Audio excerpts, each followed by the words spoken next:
Hello again, people. It's me. And this is snowstorm number 2.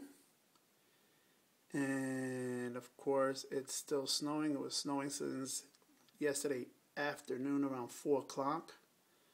And it's supposed to snow until 7 o'clock tonight. We'll see. Time to shovel again. But I'm going to have fun with it. Play with the kids outside today. And maybe build a snowman, who knows. Good news is, work for the first time in 3 years since I've been there, they have closed today. So, but everything else is closed anyway. Entire city is on lockdown. So have fun, people. I'll see you next time.